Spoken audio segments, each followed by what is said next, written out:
The videos I made was to expose the culprits in more than one way. I actually got the fools to come forward and basically admit that they're guilty by their actions. I showed that the Code of Silence existed. I showed that the Santa Clara County sheriffs were in on it, and I got, I thought it was the San Martin sheriffs because I overlooked it with the mass amount of work that I had to do.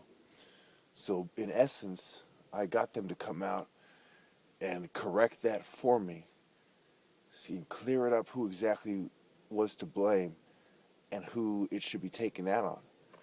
And, they made it quite clear that they're part of a hate group and that hate group has control over them. Whether or not they're actively or racist themselves is pretty much irrelevant because they're pawns of the organization by default, because they're coppers. That's why people say once a cop, always a cop, things of this nature, is they're right in ways they don't know. Cops have their own fraternal societies. Fraternities exist in college, and they overlap. As soon as you have a society that has a connection to Freemasonry, it becomes part of the extended network of Freemasonry. And that's part of how they've advanced over other groups, because they were a trade society that dealt in secrets, secret handshakes, secret symbols and signs, and they produced a global network long before globalization was a commonly accepted idea. But the idea was obviously, there was people obviously trying to do it, but they didn't have the power or the money to get it accomplished. Nor did the technology exist for them to have a viable trade network. So basically, the demons who are responsible ultimately for the Biafran Civil War, the American Civil War, etc., tend to be part of the same families and the same old money. It wasn't always that way for every single war that's ever happened, but that is by far the trend in over 90% of major wars, at least. My decision to go against them was a major decision. It wasn't a minor decision. I knew ever since 2009, August, that my life was never going to be the same. That as soon as I started making videos about these people I knew were going to see them. They were going to think it was funny. They're going to do the old, oh, he's a black revolutionary act, while they think I'm doing the angry black man act. If life is a stage, it's not an act, it's what it is.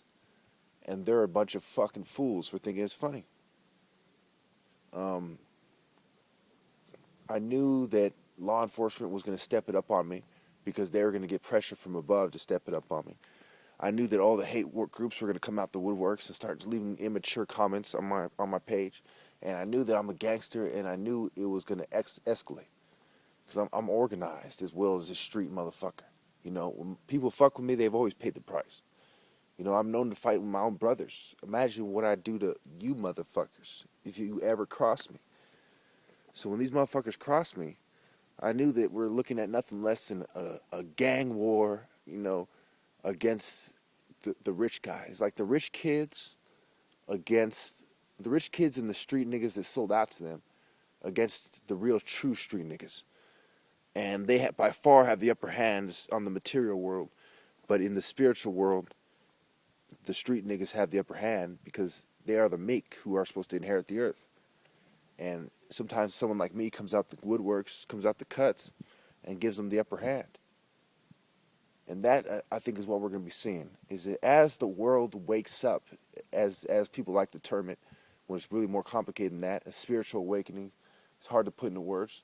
As that starts happening, the tide of war is going to be turned against the oppressor, because you're going to see a poetic war against the oppressor. You're going to see an economic war, a psychological war. You're going to see the oppressor go into hiding, and the streets being run by the Spirit of the Lord for a time, until the oppressor strikes back, inevitably.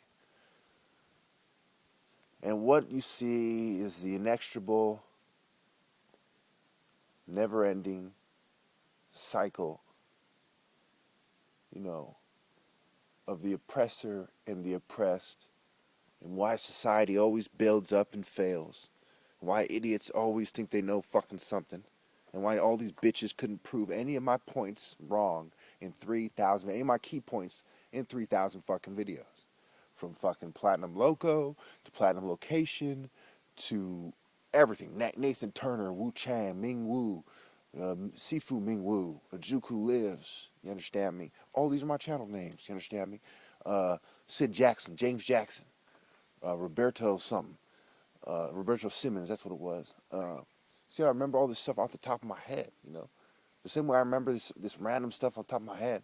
Well, I guess you could say it's kind of important, but it's the kind of thing that will slip your mind. 'Cause I got 9 fucking channels. I remember all the times you bitches fucked with me, and I consider what to do about it. You understand me?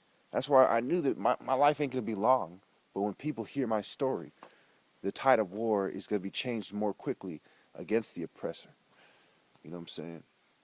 So I do this for God above, and like Bob Marley, one love.